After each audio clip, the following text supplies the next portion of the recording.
ቤተክርስቲያን ስትሄድ አትሰቀቅም። ምንም ሆነ ሂድ፣ ሌባሁን፣ አመንዝራሁን፣ ነፍሰ ገዳይሁን፣ ቀማኛሁን፣ ምን ሁን፣ ወደ ክርስቶስ ቤት ስትመጣ ሊፈረድብህ አትመጣም። ሊምርህ ነው ያመጣ። የልብ መድኃኒት ለኩላሊት አይሆንም።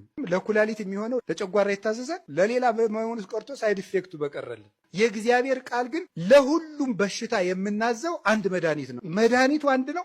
ለሁሉም በሽታ ይታዘዛል። አንድ ሰው የእግዚአብሔር ስለሆነ ጤና ያገኛል ማለት አንችልም። የእግዚአብሔር ባለመሆኑ ጤና ያጣል ማለትም አንችልም።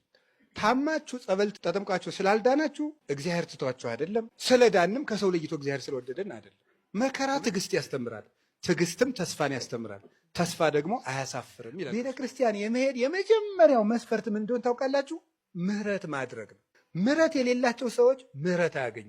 ቤተ ክርስቲያን ስትሄዱ ማንንም የሚከስ ሕሊና ሊኖረን አይገባም። ምህረት ሳይኖረን እግዚኦ ማረነ ማለት ምህረት ሳይኖረን ማረኝ ትላለህ። አትምርም። ቢያንስ ተው ይተውላችኋል፣ ይቅር በሉ ይቅር ይላችኋል። ወንዶች በሽታቸው ምንድን ነው?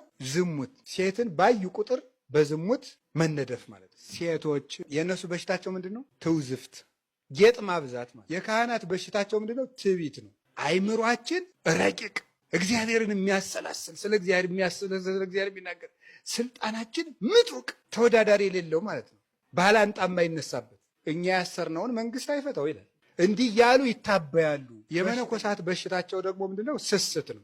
10 ሰሃን እንጀራ እያለ የንስሐ ልጆች እዚያው ይሻግታታል፣ ለሰው አይሰጠውም ማለት ነው። መነኩሴ ዝም ብሎ ያየውን ዕቃ ሁሉ ስጡኝ ማለት። የሽማግሌዎች ወይም የአረጋውያን በሽታቸው ምንድነው? ገንዘብ መውደድ።